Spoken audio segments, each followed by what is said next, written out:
Bismillahirrahmanirrahim. Assalamualaikum warahmatullahi wabarakatuh. Alhamdulillah wassalatu wassalamu ala Rasulillah wa ala alihi wa sahbihi wa mawalah ma ba'du. Baik, pada pertemuan kali ini kita akan membahas tentang metodologi kitab tafsir Bahrul Muhit karya Abu Hayyan. Siapa itu Imam Abu Hayyan? Imam Abu Hayyan ini memiliki nama lengkap Muhammad bin Yusuf bin Ali bin Yusuf bin Hayyan al-Andalusi al-Gharnati. Imam Abu Hayyan ini dilahirkan di Andalusia ya. Jadi Imam Abu Hayyan itu sama tempat kelahirannya dengan Imam Al-Qurtubi yang kemarin kita pelajari, yang memiliki kitab tafsir Al-Jami' li Ahkamil Quran. Jadi Imam Al-Qurtubi dan Imam Abu Hayyan itu sama-sama dilahirkan di Andalusia. Kalau sekarang itu Spanyol ya. Oke, Imam Abu Hayyan ini lahir pada tahun 654 Hijriyah dan wafat pada tahun 745 Hijriyah. Imam Abu Hayyan ini dikenal sebagai orang yang ahli di bidang bahasa ya. Jadi kitab tafsirnya pun yang akan kita pelajari nanti itu disuguhkan dengan nuansa bahasa dan itu sangat kental sekali. Sementara untuk perjalanan intelektual beliau ini mulai belajar di tempat kelahirannya dulu ya. Jadi Andalusia itu kan menjadi pusat peradaban ilmu pengetahuan ya, dan itu sangat menguntungkan Imam Abu Hayyan. Artinya Imam Abu Hayyan mempelajari berbagai ilmu pengetahuan itu kepada ulama-ulama terkenal di Andalusia. Nah, di usianya yang 23 tahun ya, yakni pada tahun 677 Hijriyah, Imam Abu Hayyan ini keluar dari Andalusia. Beliau berpindah dari satu tempat ke tempat yang lain, berpindah dari satu kota ke kota yang lain, berpindah dari satu negara ke negara yang lain dalam rangka untuk menimba ilmu ya. Beliau belajar kepada para ulama di masing-masing negara tersebut.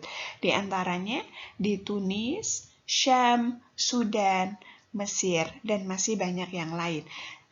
Seperti Imam Jalaluddin Asyuti ya, itu mengatakan bahwa Imam Abu Hayyan itu kurang lebih gurunya itu hampir 450 syekh ya. Ini sudah menggambarkan bagaimana kekayaan ilmu pengetahuan, wawasan ilmu pengetahuan yang beliau miliki. Pertanyaan selanjutnya, siapa guru-guru beliau? Oke, di dalam muqaddimah kitab tafsir Bahrul Muhit, di situ menyampaikan ada banyak sekali ya guru-guru Imam Abu Hayyan.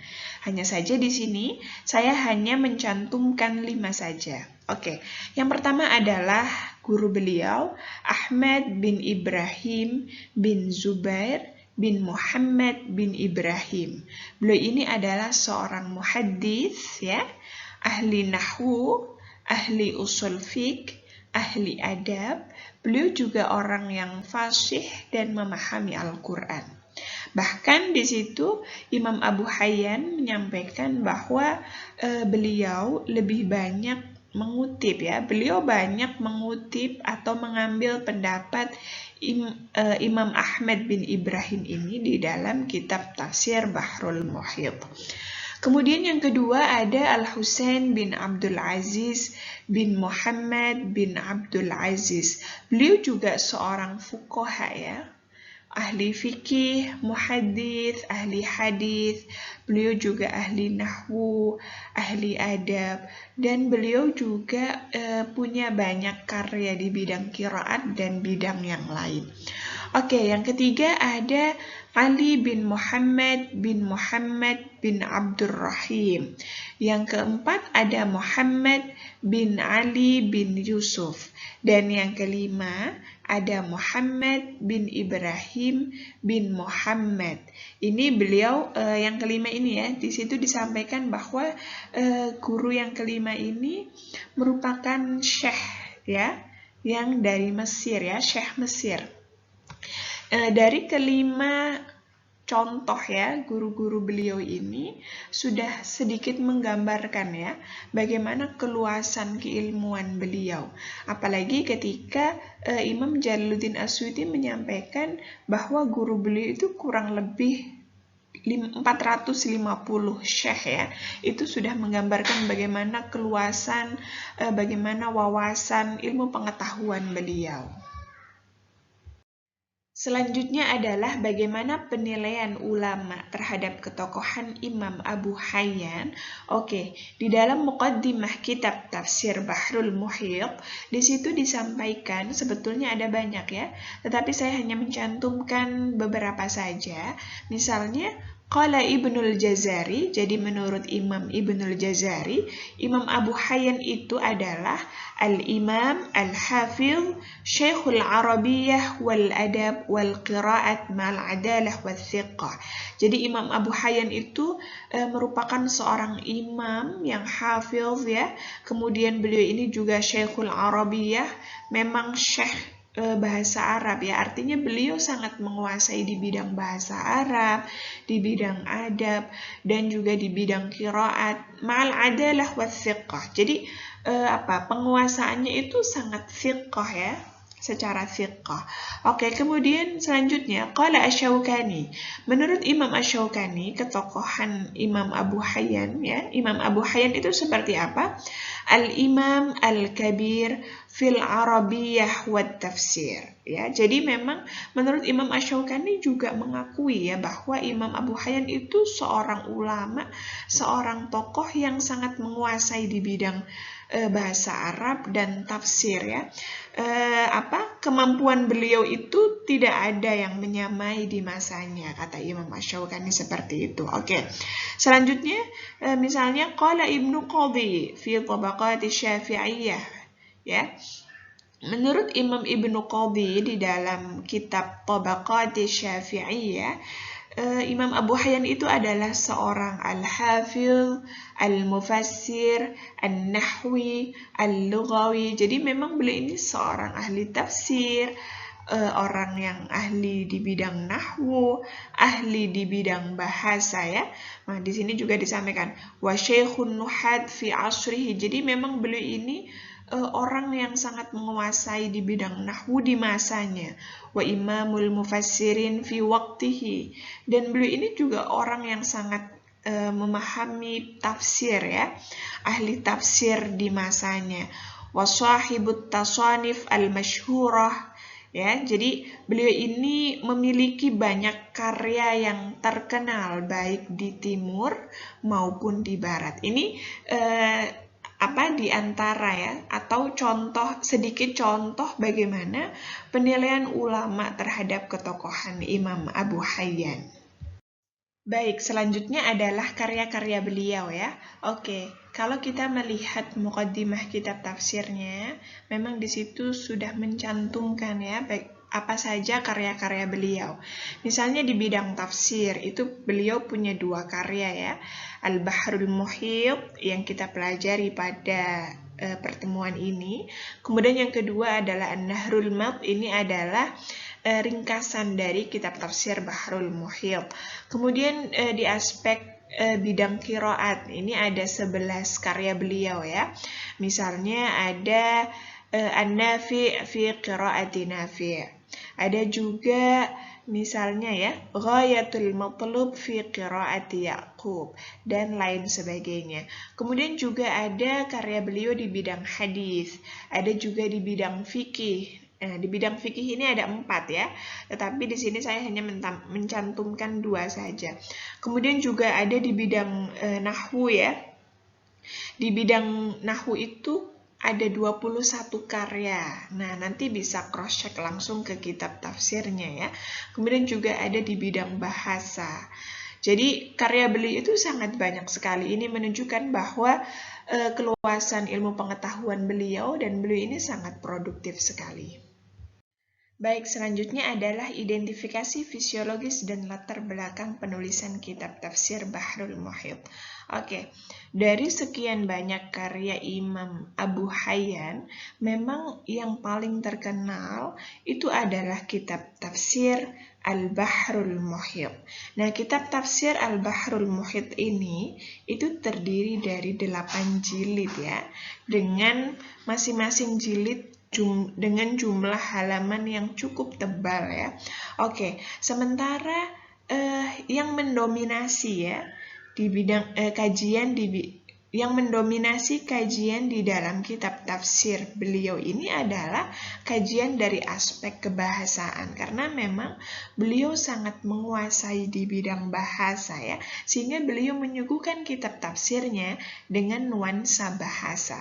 Dan beliau ini banyak mengutip ya kitab tafsir Az-Zamakhsyari dan tafsir Ibnu Athiyah, karena memang dua kitab tafsir itu juga disuguhkan dengan nuansa bahasa. Oke, di dalam muqaddimah kitab tafsirnya itu beliau juga menyampaikan yang memotivasi beliau ya untuk menulis sebuah karya tafsir itu ada 3. Yang pertama adalah tilawatul kitab al-aziz. Jadi beliau memang dalam rangka untuk selalu membaca Al-Quran ya, karena memang Al-Quran ini sebagai, beliau menyampaikan ad-dalail, sebagai petunjuk ya. Oke, kemudian yang kedua al-iktsar min amalil khair. Jadi supaya lebih banyak ya, memperbanyak amal baik. Itu yang kedua. Kemudian yang ketiga adalah supaya jiwanya itu terjaga. Jadi 3 itu yang memotivasi beliau untuk menulis sebuah karya, yakni tafsir Al-Bahrul Muhit. Masih di identifikasi fisiologis, kitab tafsir ini ditulis oleh Imam Abu Hayyan di usia beliau 57 tahun, sewaktu beliau mengajar kitab tafsir. Jadi kalau kita lihat kan memang beliau itu lahir tahun 654 dan wafat tahun 745 Hijriyah ya, berarti usia beliau kurang lebih 91 tahun ya. Dan kitab tafsir Bahrul Muhit ini ditulis di usia beliau 57 tahun. Oke, kitab tafsir ini itu lengkap ya, 30 juz, dan kitab tafsir ini sudah masyhur, sudah terkenal ketika penulisnya masih hidup ya. Dan ketika sudah wafat, kitab tafsir ini menjadi perhatian yang besar ya, dan menjadi rujukan para ulama dan para pecinta kajian tafsir, bahasa, dan qiraat. Baik, di sini saya berikan sedikit contoh penafsiran Imam Abu Hayyan di aspek kajian qiraat. Misalnya, Maliki Yaumiddin, ini surah Al-Fatihah ayat 4 ya. Oke, bacaan kata Malik, qara'a Malik ala wazni fa'il bil khafdi. Jadi kata Malik ya, dengan mengikuti wazan fa'il dibaca khafad, dibaca jer. Ini bacaannya siapa? Asim, Kisai, Khalaf ya, dan juga Ya'qub. Ya'qub ini merupakan qiraah asyrah. Jadi kita kan biasanya belajar qiraah sab'ah ya. Nah, Ya'qub ini merupakan bagian dari qiraah asyrah. Oke. Selain dibaca Malik, ada juga yang membaca wa qara'a Maliki. Jadi pendek ya. Wa qara'a Maliki. Ya, itu siapa yang membaca? Tentunya Al-Baqun ya. Oke. Kemudian ada juga yang membaca yang ketiga ya. Kalau yang pertama tadi Maliki, yang kedua Maliki, yang ketiga adalah Malki. Ini bacaannya Abu Hurairah, wa Asim, dan lain sebagainya, wa Abdul Warith, dan lain sebagainya ya. Kemudian yang keempat itu ada yang membaca wa qara'a Malki. Kalau yang tadi yang ketiga kan Malki, pendek. Tapi yang keempat itu membacanya panjang, Malki gitu ya. Oke. Kemudian ada juga yang membaca, yang kelima ya berarti.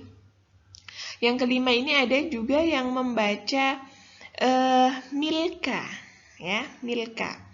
Milka ini dibaca misalnya oleh Abu Uthman ya, An-Nahdi, Ibnu Atiyah dan lain sebagainya. Kemudian juga ada yang membaca Malika, Malika Yaumiddin gitu ya. Nah, di sini binas bil kaf min ghairi alif. Jadi dengan dinasobkan kafnya tetapi tanpa alif. Malika. Wa qara'a kadzalik, ada juga yang membaca yang sama tetapi dengan dirofakkan. Berarti Maliku. Maliku ini adalah bacaannya Sa'ad bin Abi Waqqas. Ada juga yang membaca wa qara'a malaka. Fi'lan madiyan. Ini bacaannya Abu Hanifah ya, malaka. Ada juga yang membaca tadi kan malaka ya, Abu Hanifah.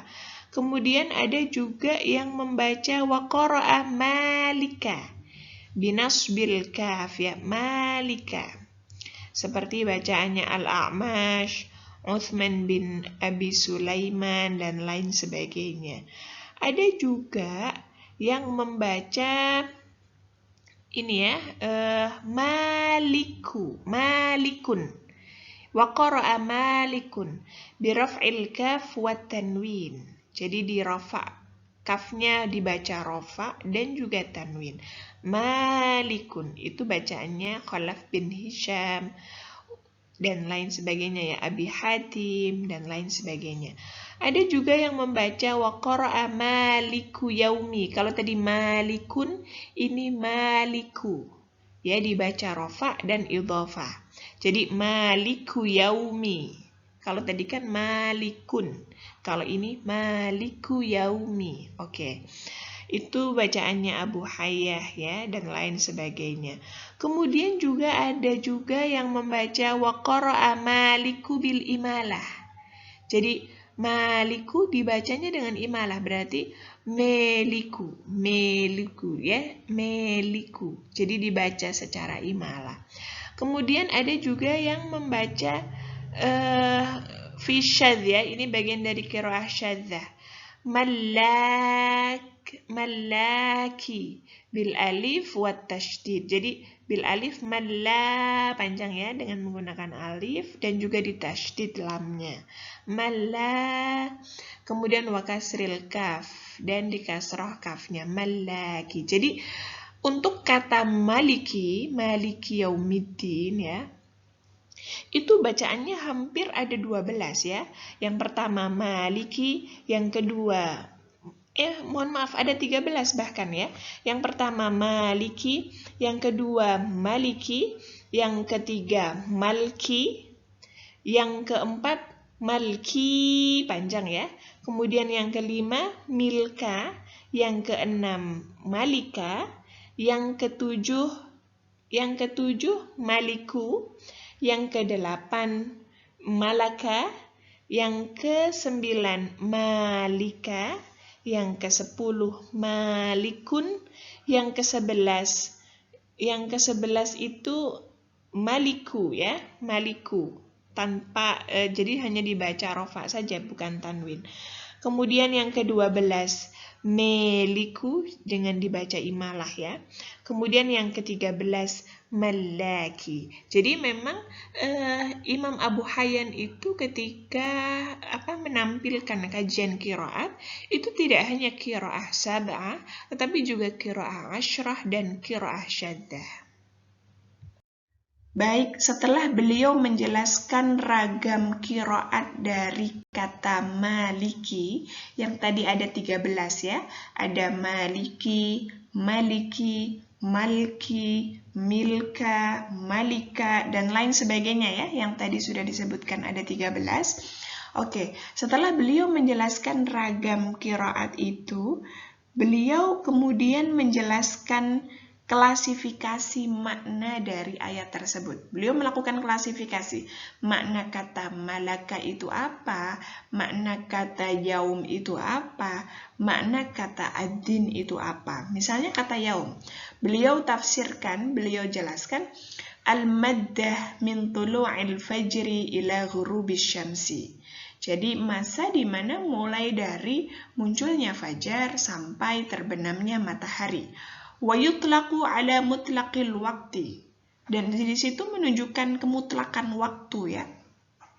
Kemudian kata Ad-Din, beliau jelaskan al-jaza. Al-jaza ini pembalasan ya. Kemudian juga diartikan al-hisab. Al-hisab itu perhitungan. Misalnya di dalam surah Ar-Rum ayat 30, "Dzalikad dinul qayyim." Jadi kata ad-din di situ diartikan al-hisab. Kemudian juga diartikan al-qadha. Al-qadha itu penentuan. Sebagaimana di dalam surah An-Nur ayat 2, "Wala ta'khudhukum bihima ra'fatun fi dinillah." Jadi din di situ diartikan ketentuan. Selain al-qadha juga diartikan al-millah. Al-millah itu agama. Misalnya di dalam surah Al-Maidah ayat 3, "Wa raditu lakumul Islam madina." Jadi kata din di situ diartikan al-millah, agama. Selain Al-Maidah juga ada Ali Imran ayat 19 ya yang diartikan sebagai al-millah. "Innad dina 'indallahil Islam." Sesungguhnya agama. Ad-din di situ diartikan agama.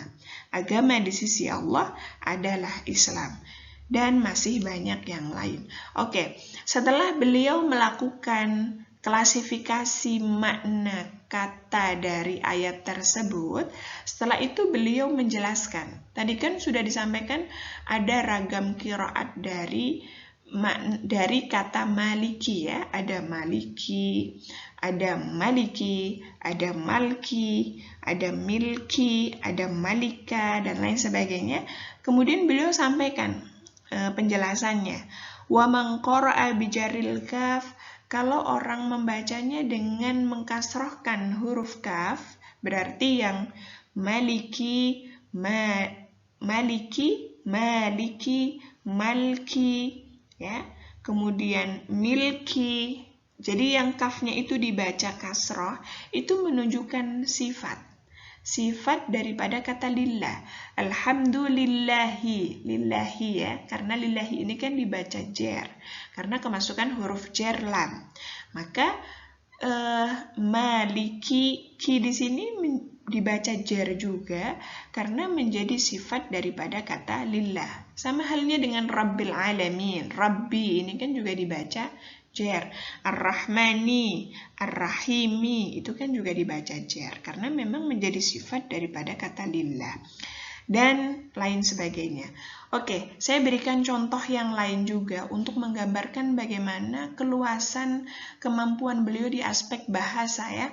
Misalnya ketika beliau menafsirkan Bismillahirrahmanirrahim, ketika beliau menjelaskan kata huruf ba saja, Bismillahi, ba di situ beliau sampaikan baul jarri ta'ti lima'anin. Ba di sini itu merupakan huruf jar yang memiliki banyak makna.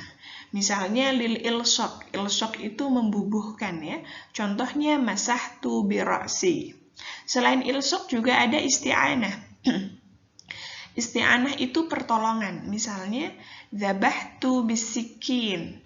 Saya menyembelih dengan ya, dibantu dengan pisau. Jadi di situ ba di situ mengandung makna isti'anah. Selain isti'anah juga qasam. Qasam ini sumpah ya. Misalnya beliau berikan contoh billahi laqad qama. Demi Allah sesungguhnya, sungguh ya. Demi Allah sungguh dia telah berdiri. Jadi ba di situ diartikan qasam. Wassabab, selain qasam juga mengandung makna sebab ya. Sebab di sini misalnya beliau berikan contoh ya. Misalnya di surah An-Nisa ayat 160, fa bi dzulmin minal ladzina hadu harramna. Ba di situ fa bi dzulmin, ba di situ menunjukkan makna sebab. Maka sebab kezaliman. Nah, di situ ba-nya diartikan sebab. Selain sebab juga mengandung makna hal. Hal itu keadaan, kondisi ya, menunjukkan makna keadaan. Misalnya beliau berikan contoh, Ja'a Zaidun bi thiyabihi. Zaid datang dengan menggunakan bajunya. Jadi ba di situ menunjukkan keadaan. Selain hal juga mengandung makna dzaraf. Dzaraf ini menunjukkan waktu atau tempat ya. Misalnya beliau berikan contoh Zaidun bil Basrah. Zaid berada di Basrah. Jadi ba di situ menunjukkan tempat ya, menunjukkan dzaraf. Dan masih banyak yang lain. Ini hanya sedikit contoh bagaimana kemampuan beliau, Imam Abu Hayyan, di dalam mengungkap kebahasaannya ya. Baik, saya berikan contoh lagi ya. Misalnya ketika beliau menafsirkan Alhamdulillahi Rabbil Alamin. Alhamdu, di situ beliau artikan ats-tsana 'alal jamil min ni'matin aw ghairiha. Yakni pujian ya atas segala yang indah, al-jamil. Atas segala yang indah, baik itu berupa kenikmatan atau selainnya. Oke, dan di situ beliau sampaikan bahwa lawan daripada kata alhamd itu azam. Azam itu celaan ya. Walaysa maqlubun madaha khilafan libnil ambari. Jadi kata alhamdu itu berasal dari kata, bukan berasal dari kata madaha ya, tetapi berasal dari kata hamida begitu. Dan banyak lagi penjelasannya ya. Kemudian selain kata alhamdu, beliau juga menjelaskan lillahi. Lillahi, lam di situ menunjukkan kata lil milki wa shibhihi, menunjukkan kata milik. Lillahi, lam di situ ya. Selain lil milki juga lil istihqaq, ini menunjukkan hak milik juga. Ada juga lis sabab, menunjukkan makna sebab. Lit ta'lil, menunjukkan alasan ya. Lit tabligh, lit ta'ajjub, lis syairurah, lit dzarfiyah, dan masih banyak yang lain. Oke, selain kata lillah, beliau juga jelaskan Rabbil Alamin. Rabbil Alamin, Rabb di situ, itu menunjukkan banyak makna. Di antaranya Ar-Rabb. Ar-Rabb itu berarti Tuan ya. Kemudian Al-Malik, Raja. Al-Thabit, yang tetap. Al-Ma'bud, yang disembah, dan masih banyak yang lain. Ini artinya menggambarkan bagaimana kecenderungan beliau ya, menggunakan pendekatan kebahasaan, sehingga coraknya itu menggunakan corak bahasa yang lebih didominasi ya. Coraknya menggunakan corak bahasa, sementara metode yang digunakan, kitab tafsir beliau ini kan ada 8 jilid ya. Tetapi di terbitan lain juga ada yang 9 jilid, ada yang 10 jilid. Itu menunjukkan bahwa beliau itu menjelaskannya secara rinci. Makanya dikategorikan ya. Metodenya itu menggunakan metode tahlili karena penjelasannya sangat rinci dan menggunakan tartib mushafi, yakni urut ya, mulai dari surah Al-Fatihah, penafsirannya ya, mulai dari surah Al-Fatihah sampai surah An-Nas. Oke, selain metode yang digunakan itu adalah metode tahlili, sumber yang digunakan beliau itu juga menggunakan sumber bil ra'yi dan bil ma'thur. Kalau bil ma'thurnya itu terlihat tadi ya, misalnya ketika menjelaskan makna kata ad-din, itu diartikan al-jaza, al-qadha, kemudian al-hisab, itu kan al-hisab misalnya ayat Al-Quran, atau juga al-millah itu juga menggunakan ayat Al-Quran, berarti kan di situ menafsirkan Al-Quran dengan Al-Quran. Nah, menafsirkan Al-Quran dengan Al-Quran itu kan bagian daripada bentuk tafsir bil ma'thur ya. Sementara bil ra'yinya itu kan beliau juga melakukan analisa-analisa di aspek makna ya. Berarti ini menunjukkan sumber penafsiran beliau juga menggunakan, selain menggunakan bil ma'thur, juga menggunakan bil ra'yi, tetapi memang lebih didominasi menggunakan bil ra'yi. Jadi sumber penafsirannya menggunakan dua, bil ra'yi dan bil ma'thur, tetapi lebih didominasi bil ra'yi. Metode yang digunakan itu adalah metode tahlili, sementara corak yang beliau pakai itu menggunakan corak kebahasaan.